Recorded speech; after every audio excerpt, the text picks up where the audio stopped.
My name is Emma Wilson, and at 24, I never expected my college graduation day would become the sweetest, most profound kind of revenge. Standing beside my sister Lily in our matching caps and gowns, bathed in the morning sunlight of a perfect Michigan spring day, should have been a moment of unadulterated, uncomplicated joy. Yet, years of simmering resentment, and what felt like deliberate, unfair treatment had coalesced, building to this very moment. I can still hear their cold, dismissive words echoing in the chambers of my memory, as sharp and biting now as they were then. She deserved it, but you didn't. The raw memory of that night, when my parents made the stark, brutal decision that only my sister was worthy of their financial and emotional investment, still stings with an intensity that belays the passage of time. Before I delve into the specifics of what made my parents' faces drain of all color, turning a ghastly pale at our joint graduation ceremony, let me paint a picture of the life that led up to it. If you're reading this, and you've ever had to fight twice as hard, scratch and claw for something that seemed to effortlessly fall into someone else's lap, then hit that like button. Let me know where you're watching from in the comments. Knowing I'm not alone has always been my quiet strength. I grew up in a seemingly idyllic, undeniably normal middle-class family nestled in the quiet, tree-lined suburbs of Michigan. Our two-story house, complete with its picture-perfect white picket fence, presented an impeccable facade to the world. Inside, however, the reality was far more convoluted. Our family photos, displayed prominently on the mantelpiece, captured smiles that were more forced than genuine, meticulously masking the intricate, often painful, dynamics that played out behind closed doors. My parents, Robert and Diana Wilson, held stable, respectable jobs. Dad, with his methodical mind, worked as an accountant, while Mom, with her passion for literature, taught English at the local high school. We weren't wealthy by any stretch of the imagination, but we were sufficiently comfortable that the specter of financial struggle was never supposed to loom over my future. Or so I thought. My sister Lily was 2 years my junior, a fact that seemed to hold little sway in the grand scheme of our parents' affections. In their eyes, she somehow always appeared to be miles, perhaps even light years, ahead of me, with her cascade of perfect blonde curls that framed an angelic face, her effortless academic achievements that seemed to arrive without a struggle, and a natural charm that captivated everyone she met. Lily embodied every single quality my parents admired and valued above all else. From our earliest childhood memories, the pattern of favoritism was not just clear, it was glaringly obvious. Lily was the undisputed golden child, the shining star around whom our family orbited, and I, conversely, was relegated to the role of an afterthought, a supporting character in a narrative not truly my own. I can still vividly recall Christmas mornings, the air thick with the scent of pine and anticipation. Lily would be tearing open layers of brightly colored wrapping paper to reveal the latest, most expensive toys, intricate dollhouses, cutting-edge video game consoles, designer clothes. Meanwhile, my gifts would invariably consist of practical items, socks, perhaps a discount store craft kit, or a book that Mom claimed would broaden my horizons. When I, a small 8-year-old voice, dared to question the stark disparity, Mom would offer the same bland explanation, a phrase that became etched into my developing understanding of unfairness. Your sister needs more encouragement with her talents, Emma. Even at that tender age, I recognized the blatant injustice. But I quickly learned the bitter necessity of swallowing my disappointment, of pushing down the questions that churned in my gut. School events only served to further highlight this profound difference in their support and enthusiasm for Lily's meticulously planned science fairs. Both parents would dutifully take the entire day off work. They would spend hours, sometimes days, helping her construct elaborate, visually stunning displays, often contributing more to the project than Lily herself. Their faces would glow with pride as they watched her present, their applause ringing out louder than anyone else's. For my art exhibitions. However, I was considered fortunate if Mom managed to squeeze in a fleeting 15 minutes during her lunch break, often arriving with a hurried apology about paperwork or grading. "Art is just a hobby, Emma," Dad would say dismissively, his voice dripping with thinly veiled contempt. "It won't get you anywhere in life." The unspoken message was clear: my passions were frivolous, my talents inconsequential. The only person in my world who seemed to genuinely see me, truly acknowledge my presence and my nascent potential, was my grandmother Eleanor. During our cherished summer visits to her tranquil lake house, nestled amidst towering pines and shimmering water, she would sit with me for hours on end, a silent, comforting presence, as I meticulously sketched the intricate patterns of the water and the sturdy, stoic trees. "You have a special way of seeing the world, Emma," she would tell me, her voice soft but firm, her eyes sparkling with an understanding I rarely found elsewhere. "Don't let anyone dim your light." Those summers with Grandma Eleanor became my sacred sanctuary, a precious refuge from the subtle yet constant emotional neglect that defined my home life. In her small, cozy library, filled with the comforting scent of old paper and dust, I discovered a trove of books about successful entrepreneurs and visionary business leaders, individuals who had not only overcome daunting obstacles, but had transformed them into stepping stones. It was there, within the quiet solace of her home, that I began to cultivate dreams that stretched far beyond merely surviving my childhood. Dreams of proving my worth not through their elusive approval, but through tangible achievements so undeniable, so significant, that even my parents would find them impossible to ignore. By the time I reached high school, I had, out of sheer necessity, developed a personality characterized by fierce resilience and an unyielding independence. I immersed myself in every business related club I could find, joining the Future Business Leaders of America, the Investment Club, and the Entrepreneurship Society. I excelled in math and economics, discovering a natural aptitude for numbers and strategic thinking that surprised even my most supportive teachers. When I won the regional business plan competition as a sophomore, my economics teacher, Mr. Rivera, a man known for his calm demeanor, called my parents personally. His voice, usually so measured, was bubbling with genuine enthusiasm, as he told them how truly exceptional my work was, how I possessed a rare insight for someone my age. "That's nice," Mom said, her voice flat, after hanging up the phone, her tone implying little interest. "Did you remember to help Lily with her history project? She has that big presentation tomorrow." The swift, almost dismissive redirection of focus back to Lily, even in the face of my significant accomplishment, was a familiar sting. During my junior year, sensing the profound necessity of my own financial resources in the uncertain future, I took an after-school job at a bustling local coffee shop. I diligently worked 20 hours a week, meticulously saving every penny, all while managing to maintain a flawless 4.0 GPA. My life was a relentless juggle of classes, work, and studying late into the night.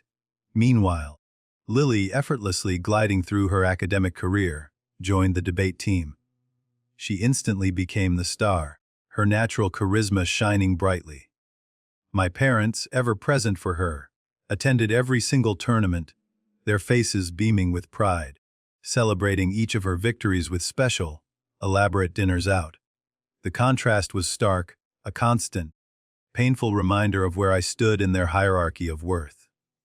By senior year, both Lily and I were navigating the intricate, often stressful, college application process. Despite our 2-year age difference, Lily had skipped a grade in elementary school, which meant we were unexpectedly in the same graduating class. We both set our sights on the prestigious Westfield University, a renowned institution celebrated for its exceptional business and political science programs. Against what felt like insurmountable odds, Given the history of our lives, we both received acceptance letters on the very same day. I can still vividly recall the surge of excitement that coursed through me, my hands trembling ever so slightly as I tore open that thick, weighty envelope. I got in, I announced at dinner that evening, unable to contain the pure, unadulterated joy that bubbled within me. Full acceptance to the business program? My father, engrossed in his phone, barely glanced up. "That's nice, Emma," he murmured, his voice lacking any genuine enthusiasm. Minutes later, as if on cue, Lily burst through the front door, waving her own acceptance letter like a triumphant flag. "I got into Westfield's political science program," she shrieked, her voice echoing with unrestrained delight. The transformation in my parents was immediate, almost comical in its abruptness. Dad literally sprang up from his chair, his face alight with pride. Mom rushed to embrace Lily, enveloping her in a warm, effusive hug. Suddenly, our simple dinner was abandoned, replaced by an impromptu celebration, complete with champagne for the adults and sparkling cider for us. "We always knew you could do it, sweetheart," Mom gushed to Lily, her eyes shining with adoration, seemingly forgetting, or perhaps deliberately ignoring, that I had announced the exact same achievement merely minutes earlier. 2 weeks after the initial wave of celebration, came the conversation that would irrevocably alter the course of my life. We were gathered for a rare family dinner, one of those infrequent occasions where everyone was physically present. And for a blessed, brief period, phones were temporarily set aside. "We need to discuss college plans," Dad announced, folding his hands deliberately on the table. His gaze, however, fixed solely and intensely on Lily. "We've been diligently saving for your education since the day you were born, Lily. The Westfield tuition is steep, exceptionally so, but we can cover it entirely. This way, you can focus on your studies without any financial worries or burdens whatsoever." Lily beamed, her face alight with pride and relief. While I waited patiently for my turn, a quiet, expectant hope blossoming in my chest, I simply assumed, naively perhaps, that they had saved for both of us, that my future was equally secured. The silence that followed stretched uncomfortably, growing heavier with each passing second, until I finally mustered the courage to break it. "What about my tuition?" I asked, my voice barely above a whisper, the quiet question shattering the fragile illusion of equity.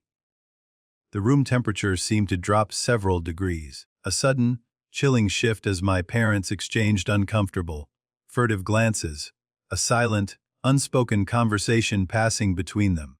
"Emma," my father began slowly, deliberately, his voice devoid of its usual booming confidence. We only have enough for one of you. And Lily, she has always shown more academic promise. We believe investing in her education will yield better returns." My mother, ever the one to soften the blow with a semblance of compassion, reached across the table to pat my hand, in what she probably thought was a comforting, reassuring gesture. Her words, however, were anything but, "You've always been more independent anyway, Emma. You can take out loans, or perhaps consider a community college first." Then came the words, delivered with a casual cruelty, that burned themselves into the very fabric of my memory. Words that would fuel my every effort for the next 4 years. "She deserved it, but you didn't." I stared at them, my mind reeling, utterly unable to process the sheer depth of their betrayal. Years of smaller rejections, of being overlooked, of feeling like an afterthought, had somehow not prepared me for this ultimate, devastating dismissal of my worth, this complete erasure of my value. In that singular, shattering moment, the thin, fragile threads that had tenuously held our family together in my mind snapped completely, irrevocably. That night, after the devastating dinner announcement, I locked myself in my bedroom, retreating into the sanctuary of my own grief. The tears I had been desperately holding back, the ones that had been stinging my eyes and tightening my throat, finally burst forth, falling in hot, furious streams down my face. The profound unfairness of it all crushed me under its immense weight. 17 years of striving, of trying to earn my parents' elusive approval, culminating in this ultimate, brutal rejection. My hard-earned 4.0 GPA. My business competition wins. My acceptance to a prestigious university. All of it meant absolutely nothing to them. I had never been enough, and apparently, I never would be.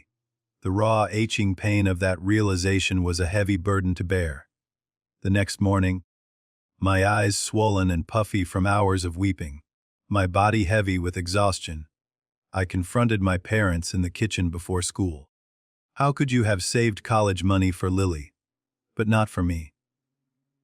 I asked, my voice cracking despite my desperate attempts to stay composed, to project an image of strength.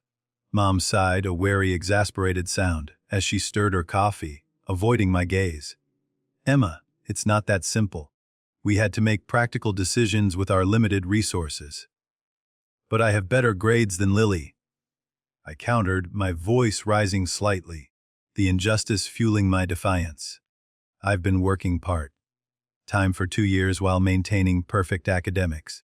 How is that not showing dedication? Dad, his patience clearly at an end, closed his newspaper with a sharp, decisive snap that echoed unnaturally in the quiet kitchen. Your sister has always been dedicated to academics. You've been too distracted with other activities and that job of yours. Besides, Lily has a clear career path. Your business ideas are risky at best. The dismissiveness, the complete lack of understanding or even interest, was staggering. You never even asked about my plans, I whispered, the raw hurt in my voice barely audible. Look, Mom interjected, her voice firm, ending the discussion. We can help you fill out loan applications. Plenty of students finance their own education. The conversation ended there, abruptly and definitively, because in their minds, the decision was already made. I was less deserving, less promising, and therefore, unequivocally, less worthy of their investment. That weekend, driven by a desperate need for genuine support, I embarked on the 2-hour drive to my grandmother's house. As I poured out the entire heartbreaking story, the words tumbling out in a rush of raw emotion, Grandma Eleanor listened without interruption, her weathered hands clasping mine tightly, her presence a tangible anchor in my storm. My darling girl, she finally said, her voice gentle, as she reached out to wipe away my tears with a soft touch. Sometimes life's most painful, most devastating moments become our greatest catalysts for change. Your parents are wrong about you, Emma. Deeply, tragically wrong. But you possess something they can't recognize, something far more valuable than their fleeting approvals, an unbreakable determination. Grandma, with her fixed income, couldn't offer financial assistance. Her meager funds barely covered her own expenses. But she gave me something infinitely more precious than money, unwavering belief in my potential. Promise me you'll go to Westfield anyway, she said fiercely, her eyes burning with conviction. Don't let their limitations become your own. That night, lying in the familiar comfort of Grandma Eleanor's guest room, I made my resolute decision. I would attend Westfield alongside Lily. I would finance my own education, no matter the cost, no matter the struggle.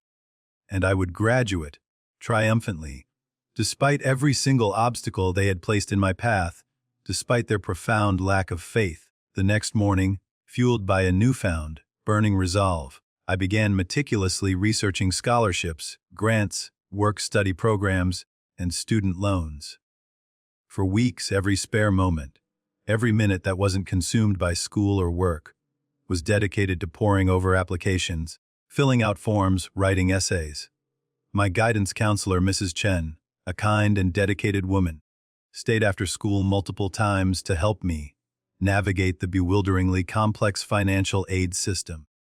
I've rarely seen a student as determined as you, Emma, she told me, her voice filled with admiration, as we submitted my 25th scholarship application. I received several small scholarships, modest sums that, while helpful, were far from enough to cover the substantial Westfield tuition. with a carefully calculated mix of federal loans and private loans signed by Grandma Eleanor, who did not hesitate for a second to put her limited credit on the line for me. I painstakingly pieced together enough financing for my crucial first year. Next came the challenge of housing. While Lily would live in the expensive, luxurious on-campus dormitories, paid for entirely by our parents, I embarked on a relentless search for affordability. I ultimately found a tiny, somewhat dilapidated apartment, a grueling 45 minutes from campus, sharing it with 3 complete strangers I met through a university housing forum. The rent was cheap, but the commute would be brutal. Meanwhile, I applied for every single job I could find near campus, sending out dozens of applications. 2 weeks before move-in day, after countless interviews, I finally secured a position at a busy coffee shop within walking distance of my cheapest classes. To supplement that, I also landed weekend shifts at a local bookstore. My schedule, already daunting, was now utterly relentless. The contrast between our college preparations was stark, almost cruelly so. My parents took Lily on elaborate shopping sprees, buying her brand new clothes, a shiny new laptop, and stylish dorm decorations.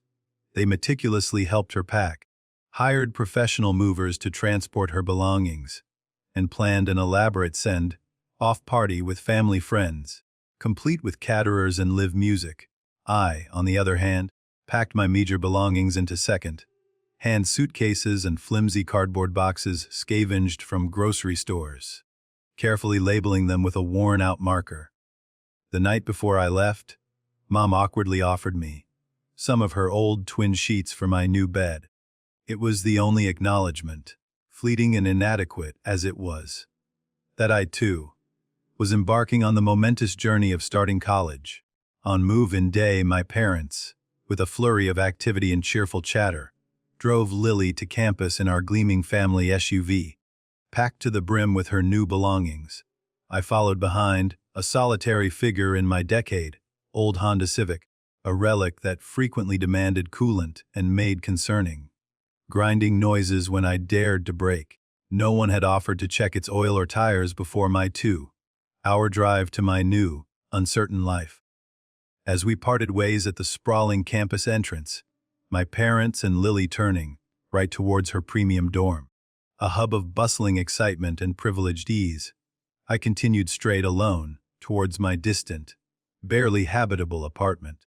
Just as I drove away, Mom called out, her voice laced with a strange blend of doubt and pity. "Good luck, Emma! I hope this all works out for you." The subtle, undermining uncertainty in her voice, rather than diminishing my spirit, only solidified my resolve. This wouldn't just work out. I would make it triumphant. My new apartment was an immediate shock to my already strained system. Peeling paint, unreliable plumbing that gurgled ominously, and roommates who were complete strangers, all combined to create a sense of overwhelming disorientation. That first night, lying alone on my thin, lumpy mattress, the cacophony of traffic from the street outside, and the muffled sounds of neighbors arguing filtering through the thin walls, exhaustion finally overtook me. The enormity of what I was undertaking, the sheer scale of the challenge I had set for myself, hit me with full, brutal force. Doubts, insidious and cold, began to creep into my mind. Could I truly work 30 hours weekly while simultaneously carrying a full-course load of challenging business classes? Would the constant, gnawing financial stress crush my academic performance, just as despair threatened to overwhelm me entirely? Just as the darkness began to close in, my phone chimed, a small beacon of light. It was a text from Grandma Eleanor. "Remember, my brave girl." It read, her words a soothing balm to my wounded spirit. "Diamonds are only made under pressure. You're already shining." With those powerful words resonating in my mind, a renewed surge of strength flowed through me. I dried my tears, pulled myself together, and immediately began to create a meticulous schedule, mapping out every single hour of my upcoming weeks. Sleep would be a rare commodity, social life nearly non-existent, but my education and my future would not, under any circumstances, be sacrificed. The financial aid office, with its comforting hum of busy machines, and the sympathetic Ms. Winters, quickly became my second home during that chaotic first week. Ms. Winters, the assistant director, took a special, personal interest in my situation after I haltingly recounted my story, my voice still trembling slightly with residual emotion. "You're taking on an enormous challenge, Emma," she said solemnly, her eyes conveying genuine concern. "But I've seen students in your position succeed before. Just promise you'll come see me before things get overwhelming." That simple promise, given and received in the quiet confines of her office, would become a vital lifeline in the demanding months and years that lay ahead. The day before classes officially started, a Tuesday, I received an unexpected call from Mrs. Chen, my high school counselor. Her voice, usually so composed, was filled with a mix of apology and pride. She had, against all odds, convinced the business department at my high school to award me an additional 1,000 scholarship. "It's not much, Emma," she apologized, her voice tinged with regret that it couldn't be more. "But the teachers all contributed personally. We believe in you."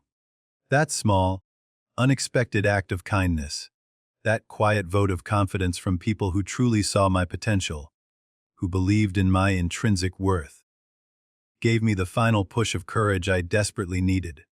As I carefully, almost reverently, added that precious amount to my budget spreadsheet, a fundamental shift occurred deep within me. My determination, already strong, hardened into an unbreakable, unyielding resolve. Freshman year hit me like a Category 5 hurricane. While most students were grappling with the initial adjustments to college academics and reveling in their newfound freedom, I was precariously balancing a grueling 30 hours of work weekly with a full, demanding course load of business classes. My typical day commenced at 500 in the morning with a focused, 2-hour study session, often fueled by stale coffee. I would then rush to my opening shift at the coffee shop, serving sleepy customers with a forced smile. After my morning classes, I'd head straight to my second job at the bookstore, often not returning to my distant, tiny apartment until well after midnight. Sleep, once a basic human need, became a luxury I could rarely, if ever, afford. I learned to devour readings during my long, noisy commute, complete assignments during hurried lunch breaks, and record lectures on my phone to listen to while meticulously cleaning the industrial coffee machines. Every single minute of my day was meticulously scheduled, every resource stretched to its absolute limit. The contrast between my life and Lily's couldn't have been more stark, more painfully obvious. Through occasional, fleeting text messages and curated social media posts, I glimpsed her seemingly carefree college experience. Photos of sorority events, beaming smiles at study abroad information sessions, and frequent, leisurely weekends spent visiting home for mom's comforting. Home-cooked meals filled my feed. Meanwhile, I was meticulously calculating whether I could afford both textbooks and groceries that month. The constant financial tightrope walk a relentless burden. Despite the grueling, soul-crushing schedule, something entirely unexpected began to happen. My business classes weren't just manageable. I was excelling, thriving even, in ways I hadn't anticipated. Years of practical financial planning, of managing my own meager funds, and the real-world work experience I had accumulated, had inadvertently prepared me in ways my more conventionally prepared classmates simply weren't. While they struggled with basic accounting concepts, theoretical principles that seemed abstract and distant, I was already applying these principles in real time to my own complex, demanding financial situation. Professor Bennett, my business ethics instructor, a woman of sharp intellect and discerning observation, stopped me after class one day during the second month of the semester. "Ms. Wilson," she began, her voice thoughtful. "Your analysis of the case study was exceptional, particularly your perspectives on resource allocation and family business dynamics. Your insights show remarkable maturity, a depth of understanding rare in a freshman. For perhaps the very first time in my academic life, my struggles, my unique journey, were translating into a tangible, undeniable academic advantage. My exhaustion, a constant companion, was now tempered by a quiet, but steadily growing confidence in my own capabilities. During this demanding period, I was also blessed with an unexpected friendship, a bond that would, in time, change everything. My roommate Zoe, a vibrant and empathetic force, noticed my punishing schedule.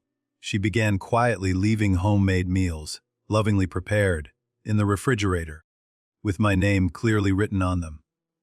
One particularly brutal night, when I staggered home, utterly exhausted and verging on collapse, she was waiting up for me, a steaming cup of tea already prepared. "You can't keep going like this, Emma," she said bluntly, her eyes filled with genuine concern, pushing the tea gently towards me. "You'll burn out before midterms."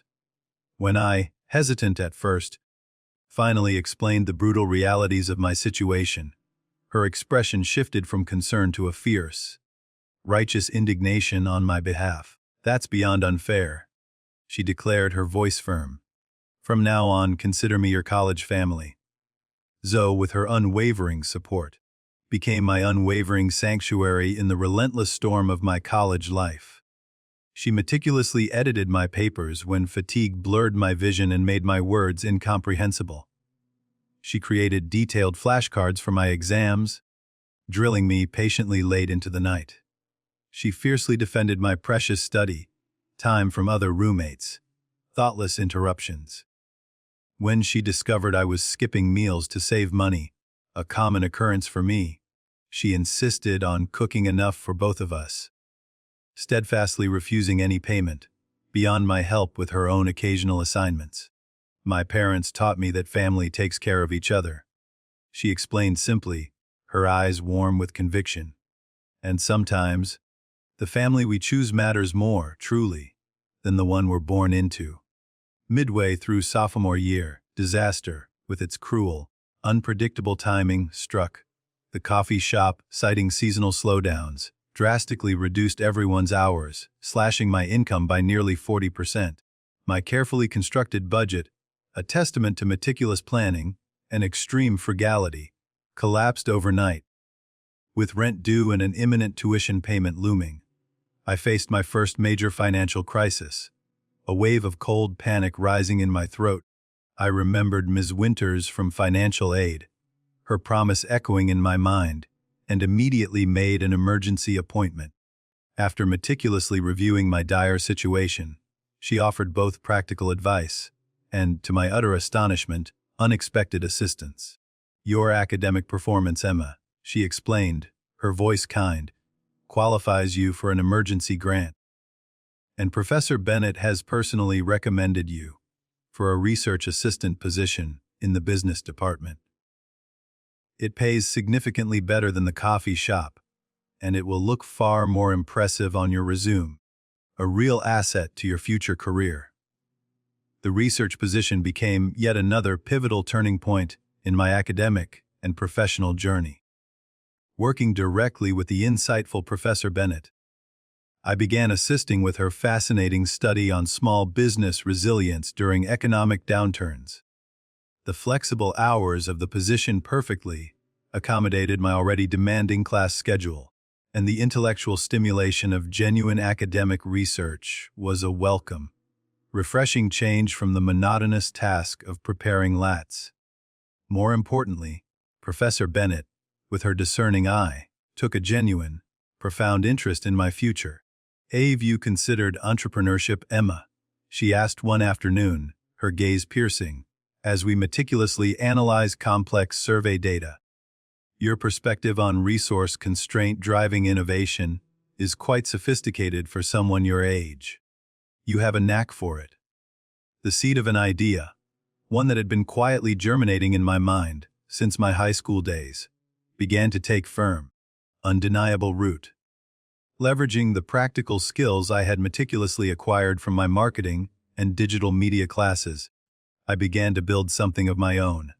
I created a simple, elegant online platform, a virtual assistant service tailored specifically to local small businesses.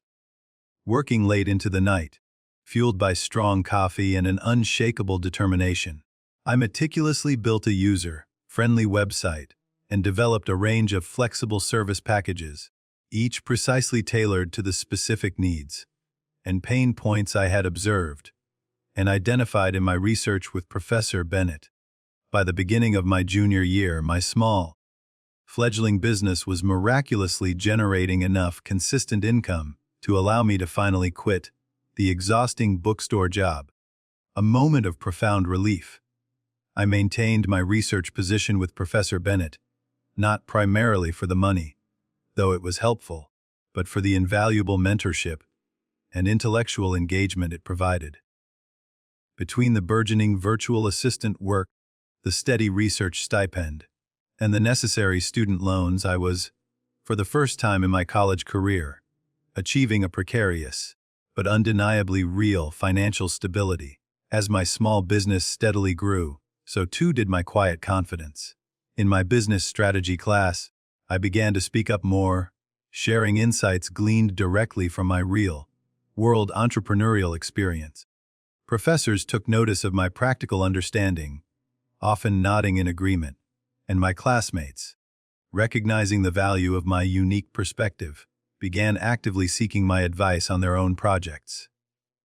The girl who once felt utterly invisible, an afterthought in her own family, was slowly but surely becoming a respected voice, a recognized presence in the department. Meanwhile, Lily and I maintained a cordial, but undeniably distant relationship.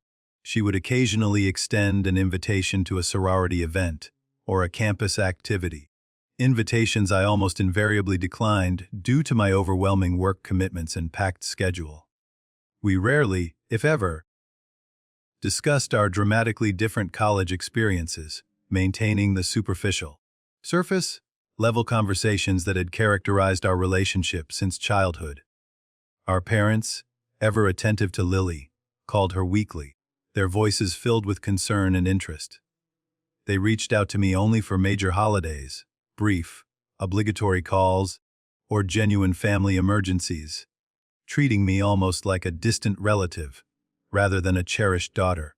During one particularly painful Thanksgiving break, when I simply couldn't afford the trip home, Mom sent a text. "One miss you at dinner, Emma, but we understand you're busy with your projects." The ellipsis at the end of the message spoke volumes, conveying their dismissive, reductive view of my choices, implying that my ambition was merely a project, rather than a driven pursuit of a future they hadn't bothered to invest in. Despite their continued, frustrating dismissal, my academic performance was becoming undeniably, gloriously impossible to ignore. I consistently made the dean's list every single semester, a quiet testament to my relentless effort. I received numerous departmental awards, recognizing my excellence in business. I was even invited to present my research and business ideas at a prestigious regional business conference, a significant honor for an undergraduate.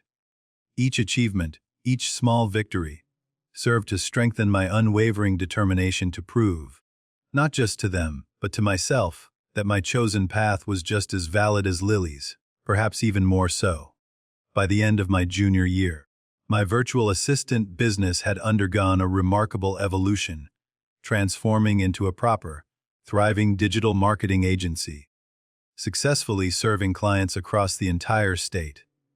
I took the leap and hired 2 talented fellow business students as part-time associates, carefully guiding them, turning theoretical classroom knowledge into tangible, practical business growth. The business not only comfortably covered my living expenses, but generated enough consistent profit to allow me to start repaying some of my smaller student loans early. A huge weight off my shoulders. Professor Bennett, observing my extraordinary progress, nominated me for the prestigious Entrepreneurial Excellence Scholarship, a highly coveted award that, to my immense relief and joy, covered my entire senior year tuition. "You've earned this through extraordinary effort, Emma," she told me, her eyes shining with pride when I received the award. Your story, your journey, exemplifies the very entrepreneurial spirit this university was founded upon. You are an inspiration. For the first time since embarking on my challenging college journey, I felt the crushing weight of financial insecurity begin to truly lift. The future I had only glimpsed in those dusty books at Grandma Eleanor's house, the future I had dared to dream of, was now materializing, steadily, undeniably, through my own determined, relentless efforts. What I didn't fully realize, in my focused pursuit of survival and success, was that my extraordinary story was becoming quietly famous, a whispered legend within the hallowed halls of the business department. As I concentrated on simply surviving and thriving, seeds were being planted, carefully cultivated, that would ultimately bloom in a most unexpected, utterly public way at my graduation. Senior year arrived with a powerful momentum I could scarcely have imagined when I first tentatively stepped onto Westfield's sprawling campus. A timid, unsure freshman, my digital marketing agency had burgeoned, now serving a robust 15 regular clients and employing a dedicated team of 4 part-time student workers. The business was prominently featured in a local entrepreneurship magazine, a significant milestone that not only brought a steady stream of new clients, but firmly established my professional reputation far beyond the confines of the university. Meanwhile, my unwavering academic performance had solidified my position among the absolute top students in the business school, a quiet but undeniable triumph. Professor Bennett approached me in October with an unexpected, thrilling opportunity. The National Collegiate Business Innovation Competition is accepting entries, Emma, she said, sliding a glossy brochure across her desk, her eyes alight with excitement. The grand prize includes a substantial $50,000 in business funding and invaluable national industry exposure. I truly believe your agency model, specifically targeting rural small businesses, has a genuine shot at winning. With her invaluable mentorship and tireless guidance, I spent weeks meticulously refining my business plan, honing every detail, and practicing my pitch until it flowed seamlessly. After 3 rigorous rounds of increasingly competitive judging, I made it to the final round, the culmination of months of hard work. It was scheduled for April, just 1 short month before graduation. Ironically, as my professional trajectory soared to unprecedented heights, Lily began experiencing her first real academic struggles, challenges she couldn't charm or coast her way through. The political science programs demanding senior thesis requirements exposed significant gaps in her research skills and, perhaps more tellingly, her work ethic. Years of effortlessly coasting on natural talent and the unwavering, unquestioning parental support had, it seemed, left her ill, prepared for this genuine, rigorous academic challenge. One particularly chilly Tuesday evening in November, I heard an unexpected, hesitant knock on my apartment door.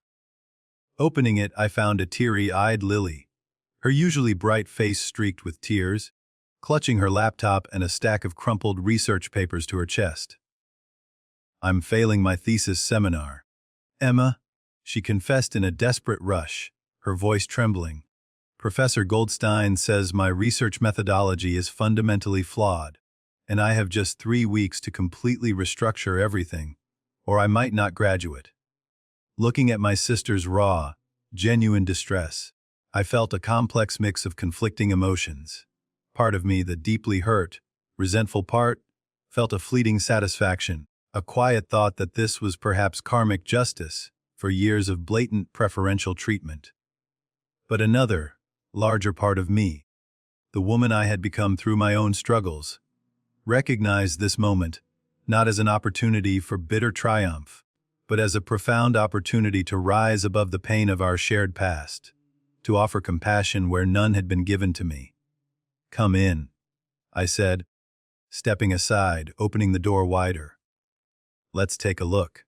That night, surrounded by the comforting glow of my desk lamp, became the first of many intense, late-night study sessions.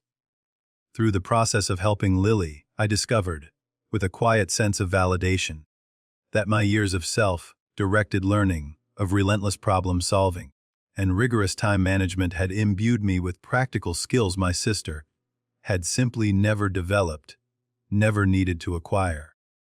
My extensive research experience with Professor Bennett proved invaluable as I patiently guided Lily through the complexities of proper academic methodology, teaching her the very foundations of rigorous inquiry. As we worked together, something truly unexpected and profoundly significant began to happen. We started to talk, really talk, delving deeper than superficial pleasantries, perhaps for the very first time in our entire lives. "How do you do it all, Emma?" Lily asked one night, her voice filled with genuine wonder, as we took a much-needed break from the dense material. "Your business, your perfect grades, that research position. I can barely manage my coursework with nothing else on my plate." I, hesitant at first but emboldened by her sincere curiosity, explained my punishing schedule, the constant, crushing financial pressures, and the meticulous, never-ending calculations required simply to stay afloat. Lily listened, her eyes widening with growing horror and disbelief as I spoke. "I had no idea," she whispered, her voice barely audible. "Mom and Dad always just said you were doing fine." "Fine is relative, Lily," I replied, my voice steady, betraying none of the past pain. "I've worked 60-hour weeks for 4 years while taking full course loads. I've gone without meals, proper sleep, and any semblance of a social life. That's not fine, by most standards. But why didn't you ever say anything?" she asked, her question striking me as profoundly, almost painfully, naively privileged. Would it have changed anything? Would Mom and Dad suddenly have decided I was worth investing in too? My silence, laden with years of unaddressed hurt, spoke volumes. The conversation marked a profound turning point in our strained relationship. As Lily slowly, painfully, began to recognize the deeply ingrained inequality that had shaped our lives, a new understanding dawning in her eyes, she unexpectedly became my quiet, steadfast ally. She began subtly declining expensive parental gifts, explaining, with newfound conviction, that she preferred to manage on her own, just like her sister. By January, our weekly study sessions had evolved into a genuine, heartfelt connection, a true sisterhood forged in shared struggle. Lily's thesis was back on track, thriving under her renewed focus, and she had begun to develop a new, profound appreciation for the discipline and perseverance she'd always lacked, qualities she had always effortlessly dismissed. Meanwhile, my own senior project, a comprehensive business plan for expanding my digital marketing agency nationally, had attracted significant attention from the university administration. Dean Rodriguez, the formidable and highly respected head of the business school, invited me to her office in February. "Emma," she began, her gaze warm and approving, "your journey at Westfield has been truly extraordinary. From financing your own education from scratch to building a highly successful business, while simultaneously maintaining academic excellence. It's precisely the kind of success story we want to highlight. To celebrate." She explained that the university annually selected one truly exceptional student to deliver a short, impactful address at the graduation ceremony. "We would like you to consider representing the business school this year," she said, her voice filled with quiet conviction. "Your story embodies the entrepreneurial spirit and the unyielding determination we aim to instill in all our graduates, a beacon of what is possible." The opportunity to speak at graduation, to publicly claim my achievements, not just before my parents, but before the entire university community, felt like the culmination of everything I had worked toward, every sacrifice I had made.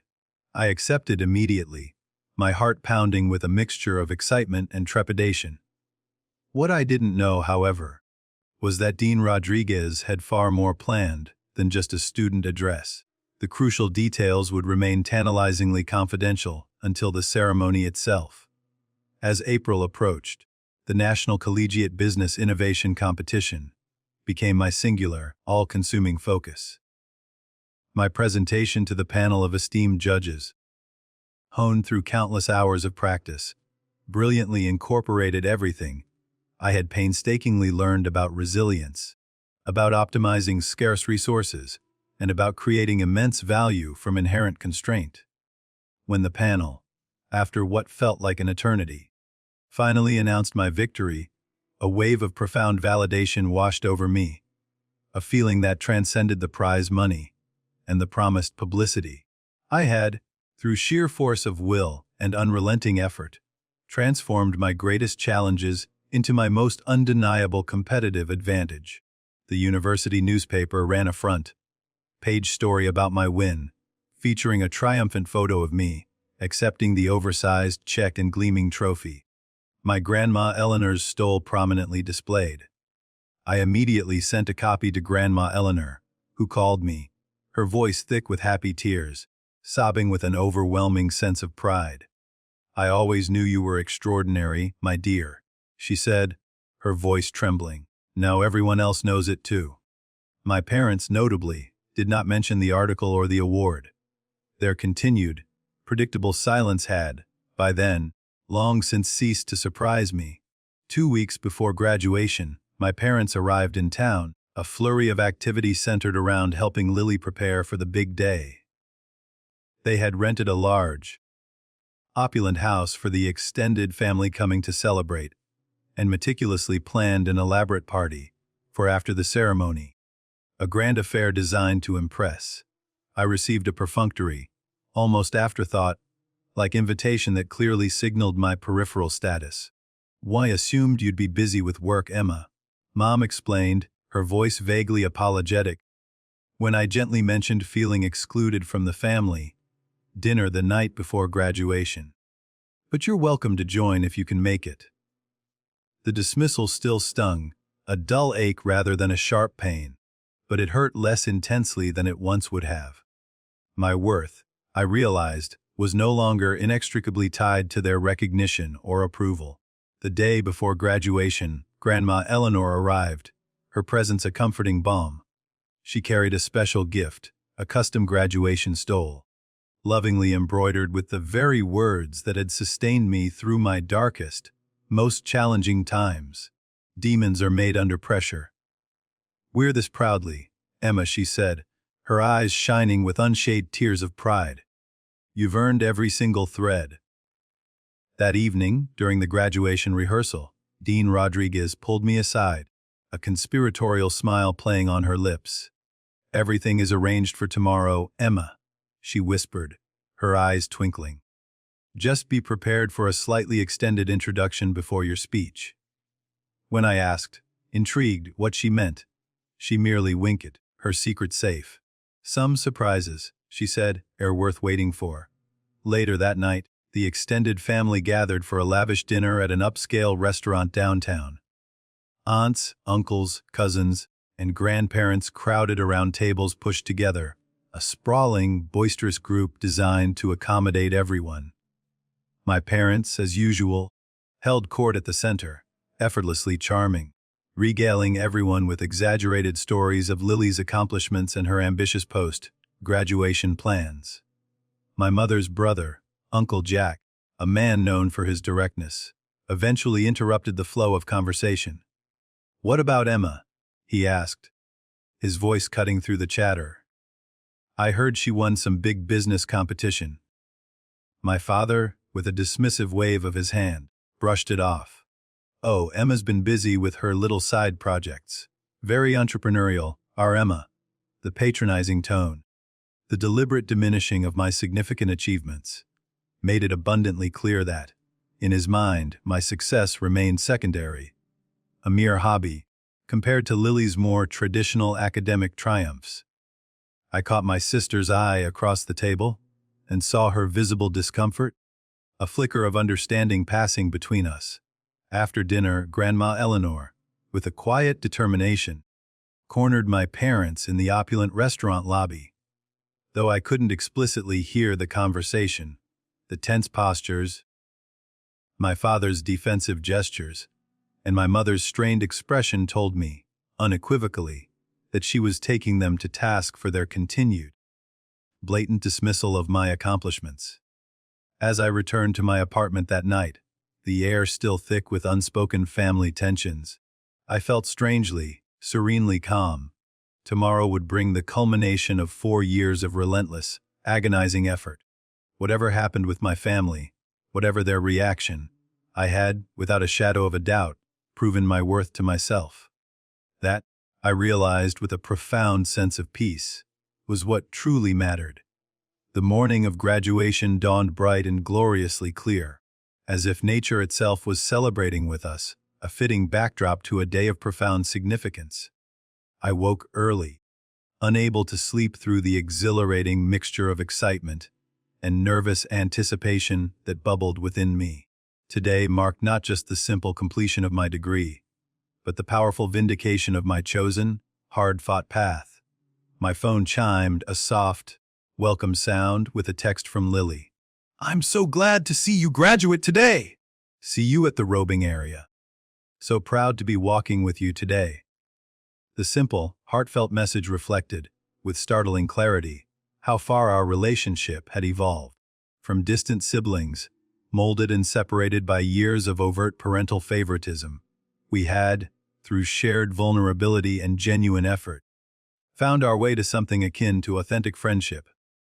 After a quick, light breakfast, I carefully dressed in the outfit I'd splurged on for this momentous occasion, a new, elegant dress beneath my black graduation gown, and sensible, yet stylish shoes I knew I could walk confidently in.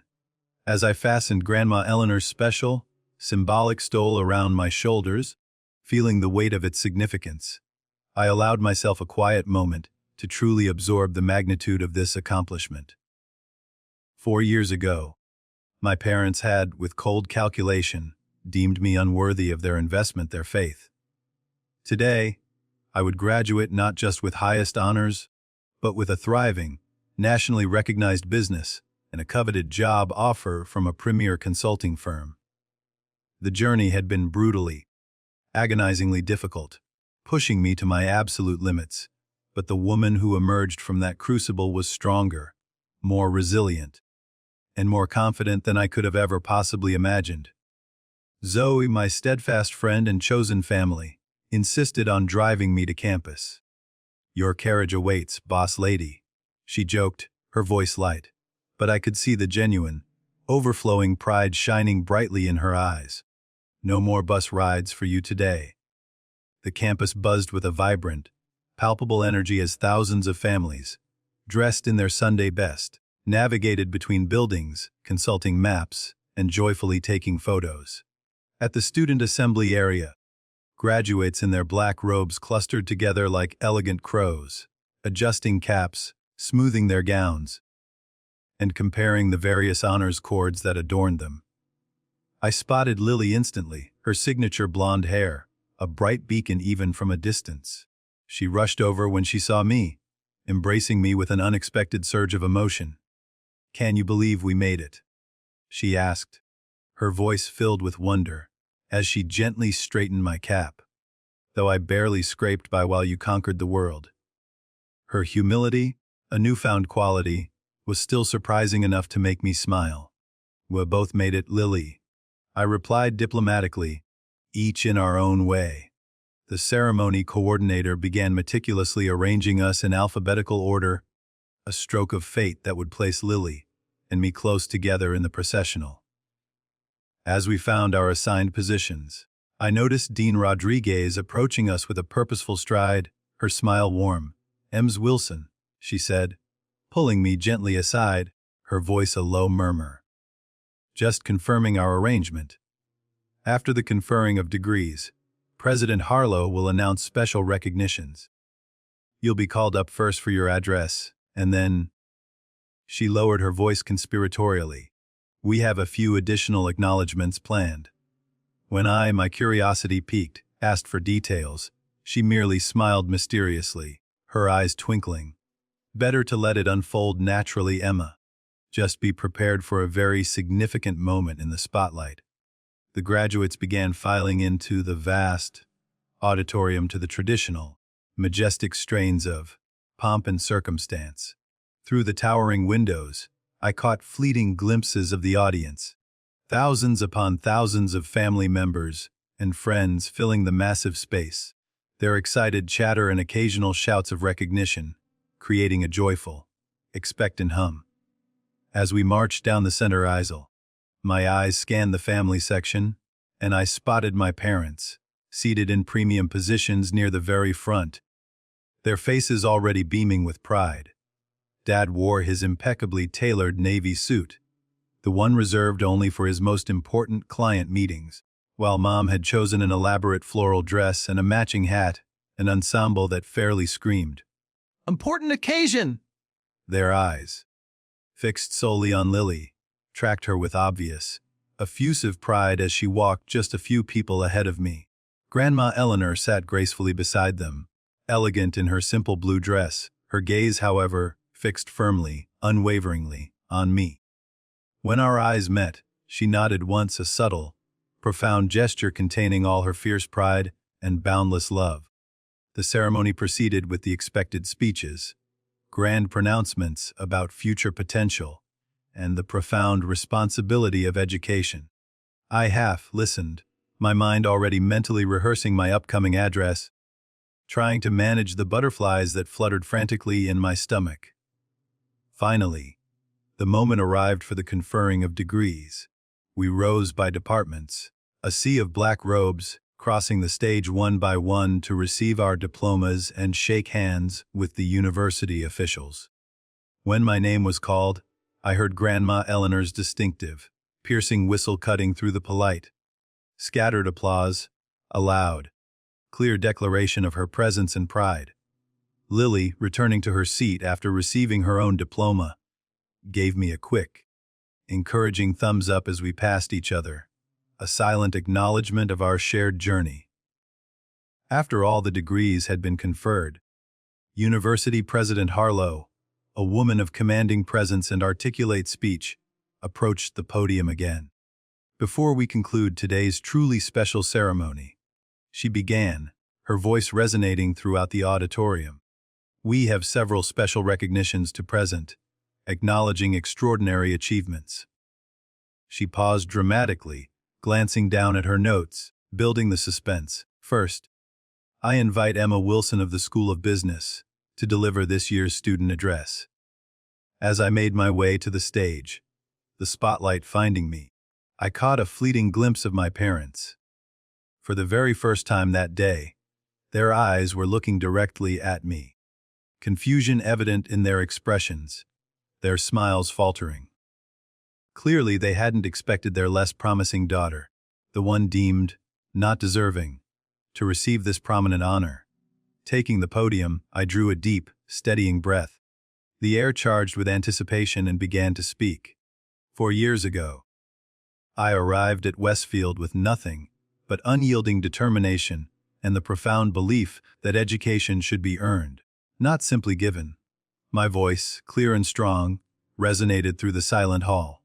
Today I stand before you, a testament to what is possible, having worked 30 hours weekly, while maintaining a full course load, having built a successful business that now employs fellow students, and graduating with highest honors. I spoke passionately about resilience, about finding strength in the crucible of adversity, and about the transformative power of redefining success entirely on your own terms. Without directly mentioning my parents, the subtext was undeniable. I addressed the profound pain of being underestimated, of being dismissed, and the immense, quiet power of proving skeptics wrong. The greatest gift of my Westfield education wasn't found solely in textbooks or lectures. Though those were valuable, I continued, my gaze sweeping across the faces in the audience. It was discovering that limitations placed upon us by others need not, ever, become our own limitations. Each of us has the inherent capacity to transcend expectations, to defy all odds, and to create our own unique, authentic definitions of success. As I concluded my speech to enthusiastic, heartfelt applause, President Harlow returned to the microphone, her face beaming with pride. What happened next would, I knew, forever change the dynamics of my family. "Thank you, Miss Wilson," President Harlow announced, her voice filled with admiration for those incredibly inspiring words. "And now, I have the distinct pleasure of announcing several special recognitions that truly exemplify the excellence and entrepreneurial spirit we strive for at Westfield." He paused dramatically again, letting the anticipation build before glancing down at his notes. "First, the faculty of the School of Business has unanimously selected Emma Wilson as this year's valedictorian, graduating with a perfect 4.0 GPA while simultaneously building a business now valued at over 6 figures. A collective murmur of appreciation, almost a gasp, rippled through the vast crowd. I stood frozen beside the podium, completely stunned, having not expected this public acknowledgement, this profound honor. Additionally, the president continued, his voice rising, "Ms. Wilson is this year's undisputed winner of the National Collegiate Business Innovation Competition, bringing unprecedented recognition and prestige to our university's burgeoning entrepreneurship program." The audience's applause grew stronger, a swelling tide of admiration. I dared a glance toward my parents' section and saw their expressions shifting, rapidly, from confusion to outright shock, their mouths slightly agape. "What many of you may not know," President Harlow went on, his voice carrying clearly and powerfully through the silent auditorium, every ear attuned to his words, "is that Ms. Wilson accomplished these extraordinary achievements while fully self-financing her entire education, working multiple jobs to make ends meet, meticulously building her business from the ground up, and maintaining academic excellence, all entirely without any family financial support." The revelation, delivered with such clarity and gravity, sent a visible ripple, almost a jolt, through the vast audience. Parents looked at each other with expressions ranging from disbelief to profound admiration. Students murmured in awe, in recognition of her extraordinary journey, her unparalleled drive, and her remarkable achievements. He continued, "I am pleased to announce that Ms. Wilson has been offered a prestigious position with Alexander Global Consulting, one of the nation's premier business strategy firms. Furthermore, her entrepreneurial journey will be featured as the cover story in next month's edition of Business Innovation magazine, highlighting her as a rising entrepreneurial talent." The audience erupted spontaneously into a thunderous, resounding standing ovation. Through the deafening applause, a cacophony of cheers and whistles, I watched, transfixed, as my parents' faces drained of all color, their complexions turning ashen. Their expressions morphed, slowly, undeniably, from shock to something approaching pure horror, a dawning, terrible realization. They understood in that public, undeniable moment that everyone now knew they had refused to support the very daughter who was being celebrated as the university's most outstanding, most inspiring graduate. Lily, my sister, stood among the graduates, clapping wildly, enthusiastically, with tears streaming unashamedly down her face, her eyes shining with fierce pride. Grandma Eleanor remained seated, only because her arthritic knees wouldn't allow her to stand quickly, but her proud, radiant smile could have illuminated the entire auditorium. As the applause finally, slowly quieted, President Harlow made one final, profoundly impactful announcement. In honor of Ms. Wilson's extraordinary example, her unparalleled spirit, the University Board has established the Emma Wilson Resilience Scholarship, providing crucial financial assistance to students demonstrating exceptional determination in overcoming obstacles to their education, just as Emma has. The symbolic victory was complete, undeniably sweet. Not only had I succeeded beyond anyone's wildest expectations, despite my parents' profound lack of faith, but my name, my very journey, would be permanently associated with supporting others facing similar, daunting challenges. As I returned to my seat amidst continued, appreciative applause, Lily grabbed my hand and squeezed it tightly, her grip firm and reassuring. "You are amazing, Emma," she whispered fiercely, her voice thick with emotion, and they were so wrong about you. The remainder of the ceremony passed in a surreal blur of muffled speeches and distant music. When it finally concluded, graduates scattered, a joyful explosion of black robes, rushing to find their families among the rapidly dispersing crowd. I saw my parents standing awkwardly with Grandma Eleanor, their usual confident, authoritative postures replaced by an uncharacteristic, uncomfortable stiffness. Several professors and classmates, their faces beaming with congratulations, stopped me to offer their heartfelt praise, delaying my approach to the family gathering. When I finally reached them, my father attempted a jovial, light-hearted tone that rang hollowly, falsely, against the palpable tension in the air. "Well, this was quite a surprise, Emma," he said, his smile not quite reaching his eyes, a strained, almost forced expression. "You've been holding out on us, haven't you?" The casual dismissal of all my hard work. The implication that I'd merely been keeping secrets, rather than struggling in isolation, while they callously ignored me, might once have devastated me, reduced me to tears. Now it barely registered a dull, distant hum. "Not at all," I replied coolly, my voice steady and composed. "I've been exactly who I've always been. You just weren't paying attention." Before they could formulate a response, before they could try to deflect or justify, Lily, with a sudden, decisive movement, stepped forward and put her arm around my shoulders. A clear, powerful display of solidarity. "Everyone's talking about Emma's speech and accomplishments," she announced, her voice clear and loud enough for nearby families to hear, her gaze unwavering. "Isn't it amazing how she managed to achieve all this without any support? I can't imagine how much more she could have done if she'd had the same advantages I did." Our mother flinched visibly, a sharp, involuntary reaction to the public acknowledgement of their blatant favoritism. Nearby, Uncle Jack and several other relatives, their expressions now newly critical, watched the entire interaction with intense interest. "Perhaps we should continue this conversation at home," Dad suggested tersely, his face flushed, clearly uncomfortable with the public scrutiny, the sudden turning of the tables. "Actually," I replied, my voice calm but firm, "I have a celebration with my business team and mentors this afternoon. They've been my real support system these past 4 years, and I wouldn't miss it for anything." Grandma Eleanor, ever the quiet, powerful force, stepped forward then, taking my hand in her gnarled, comforting one. "I'm coming with you," she declared, her voice resolute. "I want to meet these wonderful people who recognized what your own parents couldn't see." The blunt statement hung in the air between us, heavy with unspoken truths. For perhaps the very first time, I saw a flicker of genuine regret, a shadow of remorse, flash across my mother's face. "We're very proud of you, of course, Emma," she attempted weakly, her voice thin.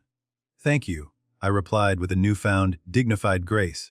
"But I've learned that external validation isn't necessary for true success. Today isn't about gaining your approval. It's about celebrating the incredible journey I made without it." As Grandma Eleanor and I turned to leave, Lily made a quick, decisive choice. "I'm coming too," she announced, stepping away from our parents to join us, a final, public act of rebellion. The sight of their 2 daughters walking away, both having, in different but equally profound ways, outgrown the stifling constraints of their expectations, left my parents standing alone amidst the celebrating families, their carefully constructed narrative about their children visibly crumbling before the undeniable, glaring truth.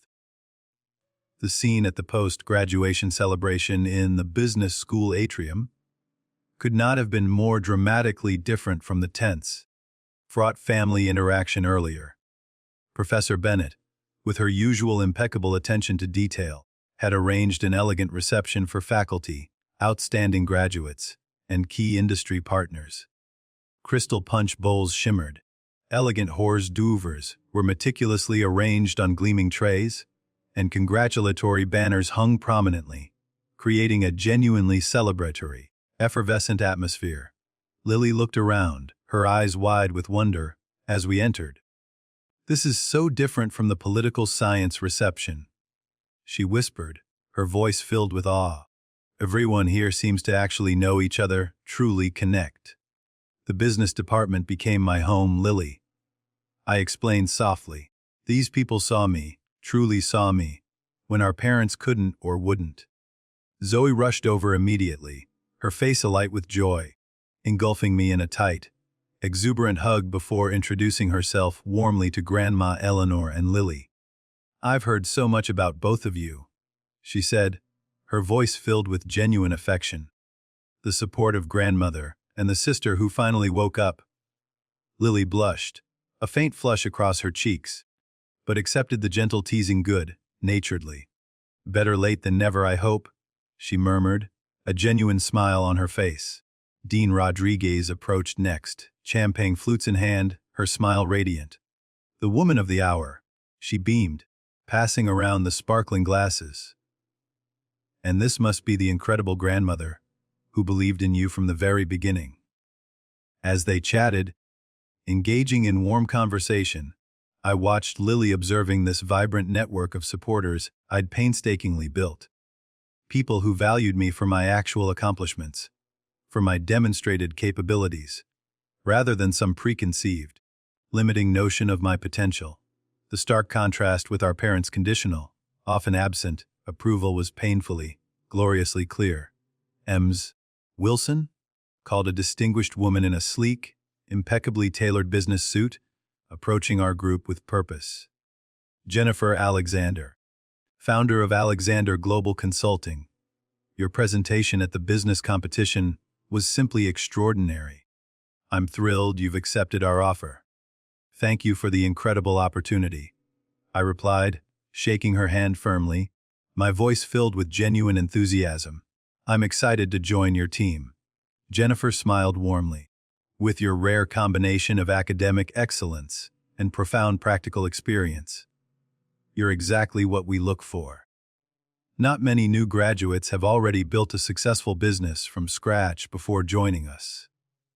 As she moved away to greet other guests, Lily's expression registered profound shock. "You didn't tell me you'd be working for Alexander Global?" she exclaimed, her voice barely a whisper. "That's one of the most prestigious consulting firms in the country." I smiled modestly. It all happened pretty quickly after the competition. "The salary is significant," she said, a thoughtful expression on her face. "More than Dad makes, I'd guess." The celebration continued with heartfelt speeches from faculty and the presentation of various departmental awards. I received the highly coveted Outstanding Entrepreneurship Award, presented by Professor Bennett, her eyes glistening with unshed tears as she recounted my journey from determined freshman to successful business owner and department star, her voice thick with pride. Throughout the afternoon, I meticulously introduced Grandma Eleanor to everyone who had supported me along the way. Professors who had tirelessly mentored me, classmates who had evolved into trusted business associates, and university staff who had patiently helped me navigate my daunting financial challenges. Each greeting included the person sharing a specific, often humorous, memory of how I had impressed them or profoundly contributed to the department. "I had no idea," Lily murmured, her voice filled with genuine awe. "After the 10th such introduction, all these people admire you so much." Midway through the reception, my phone buzzed with a text from Mom. "The family is gathering at the rental house for dinner at 6. Please join us. We want to celebrate both our graduates." I showed the message to Lily and Grandma Eleanor. "What do you think, Grandma?" Grandma snorted softly. "A bit late to play the proud parents now, isn't it?" Lily looked conflicted, her brow furrowed in thought. "They're trying, I guess, in their way. We don't have to decide right now," I said, pocketing my phone, choosing to savor the moment. "Let's enjoy this first." As the reception began to wind down, Professor Bennett approached us with a campus photographer in tow. The business magazine wants a photo of you with your family for the feature article. Emma, she explained, her voice warm. Are they here? The question created an awkward, pregnant pause. My grandmother and sister are here. I replied carefully, my voice neutral. My parents are elsewhere at the moment. Understanding dawned in her eyes. The family that matters, she said kindly, her voice filled with compassion, is the one that supports you. Let's get a photo of you three. The photographer skillfully arranged us near the gleaming business school emblem, Grandma Eleanor beaming proudly, an arm around each granddaughter, Lily and I in our graduation regalia, my special stole prominently displayed, a symbol of my hard-won triumph. As we were leaving the reception, Dean Rodriguez, with a final, knowing smile, handed me a business card. The Dean of Admissions at Westfield's MBA program asked me to give you this, she said. They're very interested in discussing a full scholarship if you decide to continue your education while working. The opportunities, continuing to unfold effortlessly before me, stood in stark, undeniable contrast to what my parents had once envisioned, or perhaps more accurately, failed to envision for my future. Should we go to the family dinner?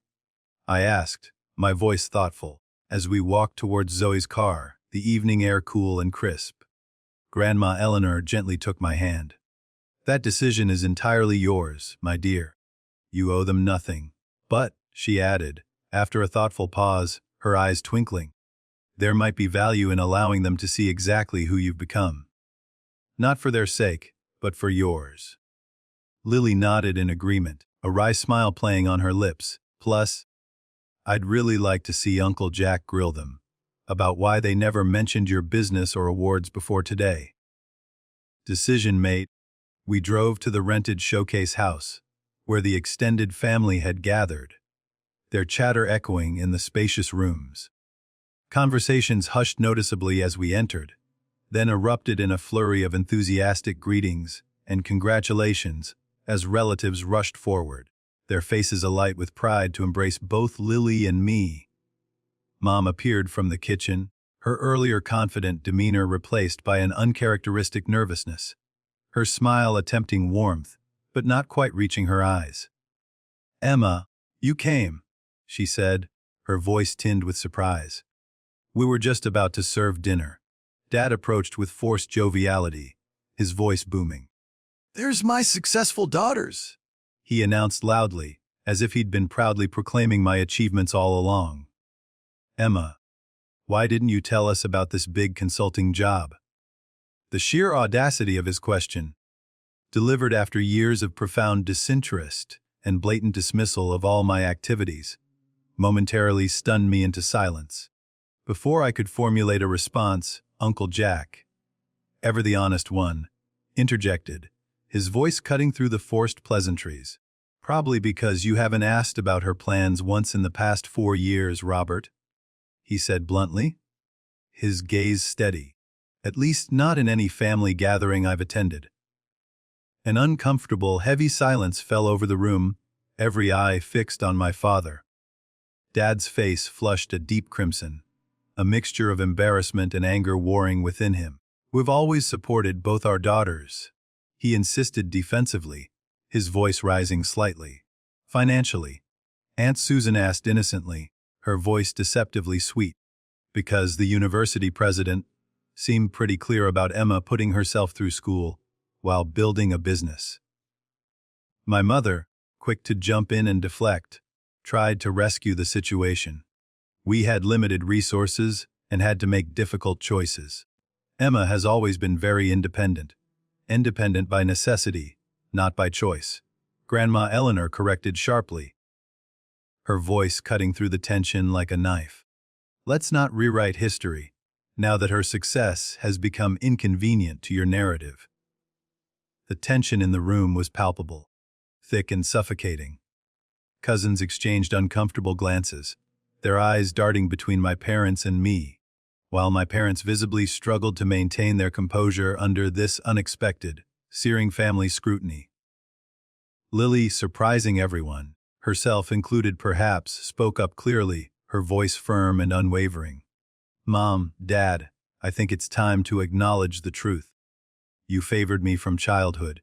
You invested everything in me and nothing in Emma. You were wrong about her potential, and today, everyone saw that." Mom's eyes filled with tears, whether from genuine remorse or pure embarrassment at being called out so publicly, so unequivocally, was difficult to determine. "We never meant to do." She began weakly, her voice trailing off. "Impact matters more than intent." I interjected calmly, my voice steady, my gaze unwavering. "Your choices shaped my reality regardless of what you meant to do." Dad, unaccustomed to having his authority questioned, attempted to regain control of the rapidly spiraling situation. "This is hardly the time for family laundry. We're here to celebrate." "Yes," agreed Aunt Susan pointedly, a wry smile playing on her lips. "We're celebrating Emma's extraordinary achievements, accomplished entirely without your support." Rather remarkable topic for a family gathering, wouldn't you say? The family dinner proceeded with strained conversation, punctuated by uncomfortable silences. My relatives, now seeing me through new, admiring eyes, directed numerous questions about my business and my career plans. With each accomplishment I described, each hurdle I explained I had overcome, my parents' discomfort visibly increased as the sheer magnitude of what they had casually dismissed became clearer, more undeniable, to everyone present. By the time dessert was served, the family dynamics had irrevocably shifted. Where my parents had always been the authoritative, unquestioned center of family gatherings, their judgment, their very credibility, now stood openly questioned, undermined. The daughter they had deemed less worthy had proven herself exceptional by any objective measure, a living, breathing testament to their profound misjudgment. As the evening concluded, relatives departed with warm congratulations, genuine hugs, and, in several cases, business cards and sincere offers of professional connections. The extended family's recognition and support, though belated, felt genuinely validating, a balm to old wounds. When only the immediate family remained, Dad attempted a conciliatory gesture, a strained olive branch. "Emma," he began, his voice hesitant, "your mother and I have been discussing, and we'd like to help you with the security deposit on an apartment near your new job as a graduation gift." The offer, so painfully small, so woefully inadequate compared to the 4 years of full tuition they had provided Lily, would once have meant everything to me, a desperate lifeline. Now it felt almost offensive in its sheer inadequacy. "Thank you," I replied evenly, my voice polite but firm. "But that won't be necessary. My starting salary at Alexander Global will be $90,000 annually, plus performance bonuses. My housing is quite secure." The figure, substantially more than my father currently earned, landed like a physical blow. His expression cycled through shock, disbelief, and finally a grudging, reluctant recognition that the daughter he had so casually dismissed had, in fact, surpassed his own achievements, professionally and financially. "Well," he said finally, struggling visibly to maintain his composure, "you've certainly proven yourself capable." "Yes," I agreed, simply meeting his gaze directly. "I have. Not that I needed to prove anything to anyone but myself."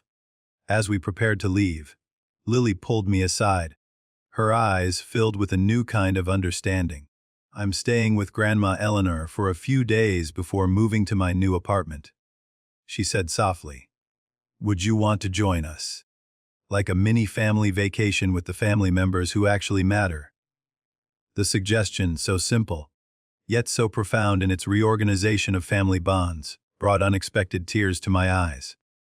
"I'd love that," I whispered, embracing her tightly. As we departed, leaving my parents standing uncertainly, awkwardly, in the doorway of their rented showcase house, a profound weight, a burden I had carried for centuries, lifted from my shoulders. Their approval, so desperately sought for most of my life, had become utterly irrelevant in the face of my own verified, undeniable worth. The family I was choosing, Grandma Eleanor, Lily Zoe. My mentors and supporters was the one that had seen my true value all along.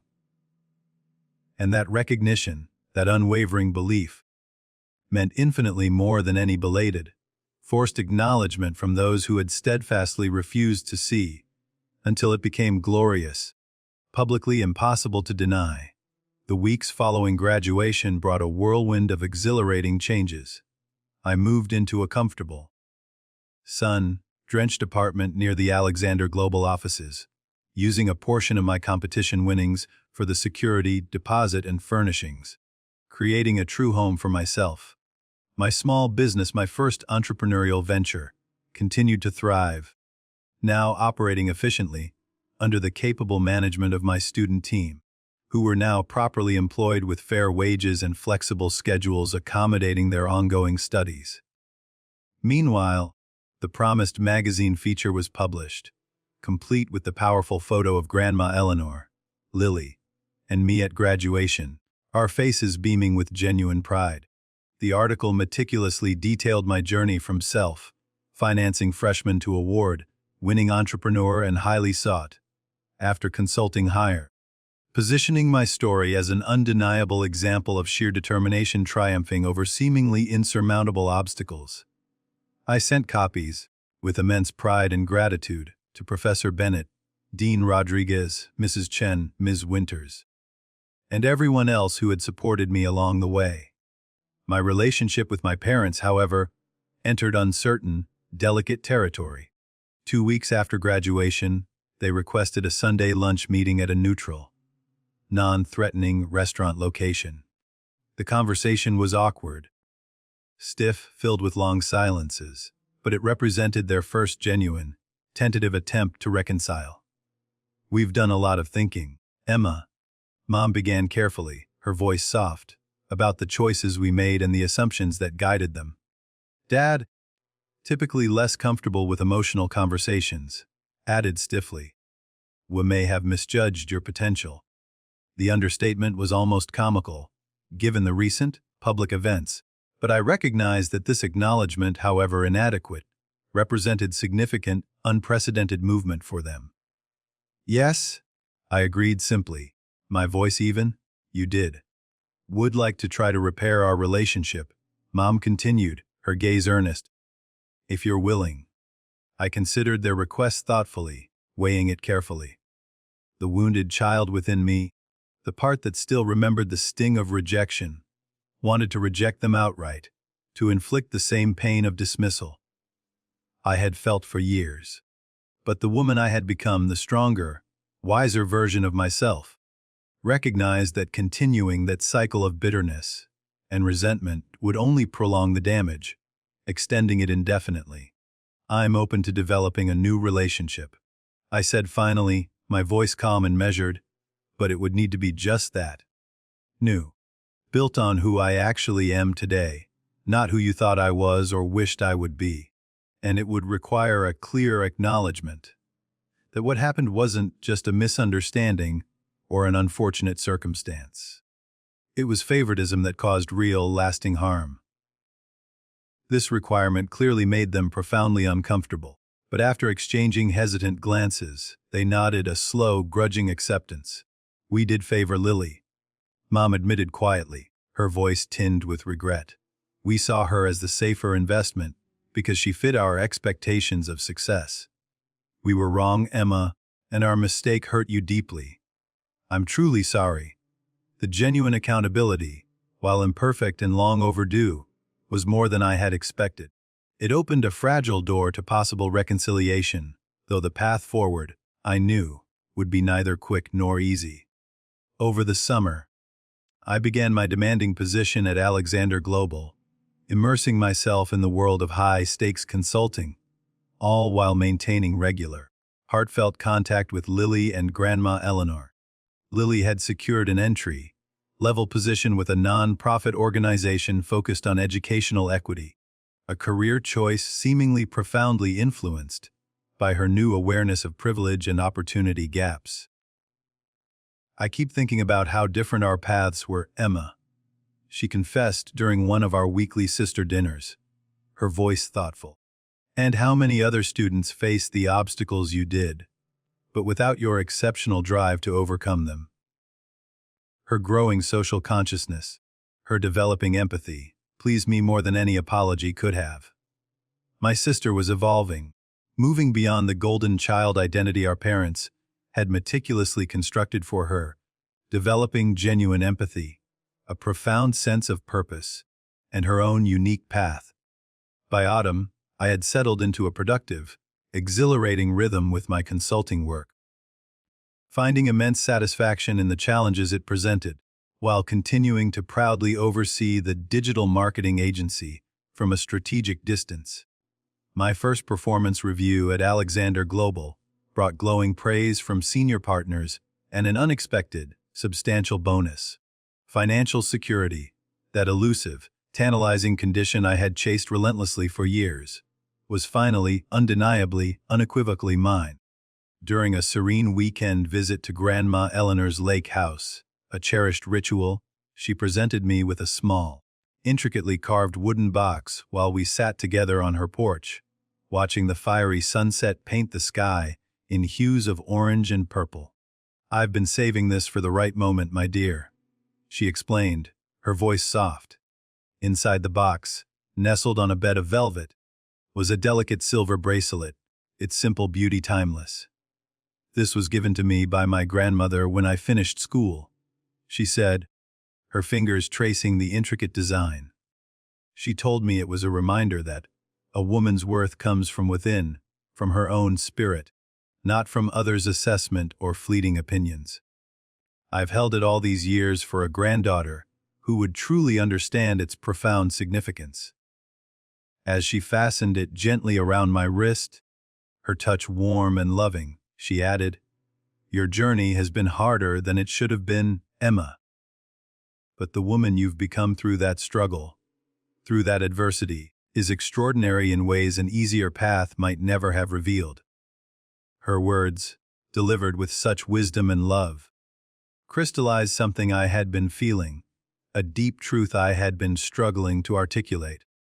That while the unfairness I experienced was never justified, the immense strengths developed through that adversity had become an integral, invaluable part of my identity and my burgeoning success.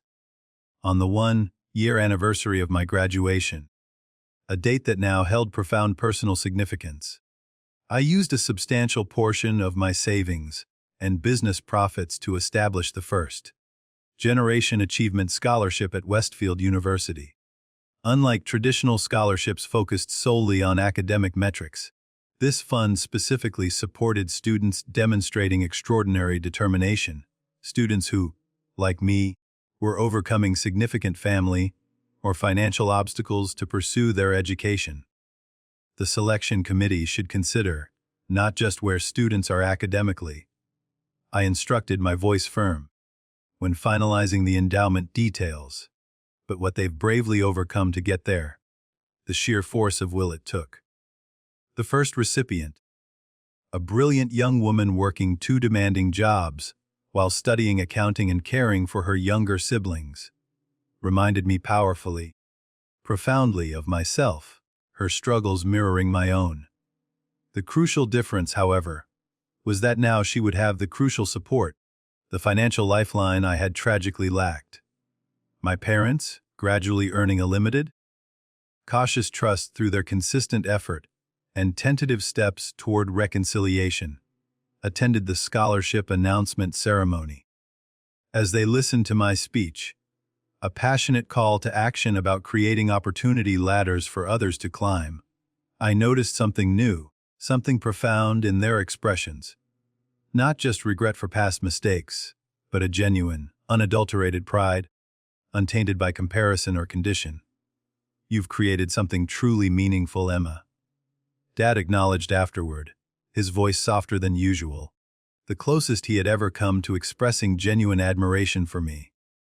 Mom added more directly, her eyes filled with emotion, "You've become someone who turns her own pain into purpose. That's rare and truly incredibly valuable." While these small, long-awaited recognitions mattered, I had perhaps learned the most important lesson of my entire journey. External validation, even from my own parents, was ultimately secondary to internal conviction. My worth hadn't changed when they finally acknowledged it. Their perception had finally caught up to the undeniable reality that had been there all along. Lily and I continued strengthening our authentic sisterhood, painstakingly untangling it from the comparative, often damaging, framework our parents had so carefully created. During a Saturday hiking trip, our chosen time for deep conversations, she asked the question that had clearly been on her mind for some time. Do you think you'll ever fully forgive them, Emma? I considered this carefully, profoundly, as we reached a scenic overlook, the vast landscape stretching out before us. Forgiveness isn't a single decision, Lily, I replied finally, my voice thoughtful. It's an ongoing process of releasing the expectation that the past could have been different, that they could have been different.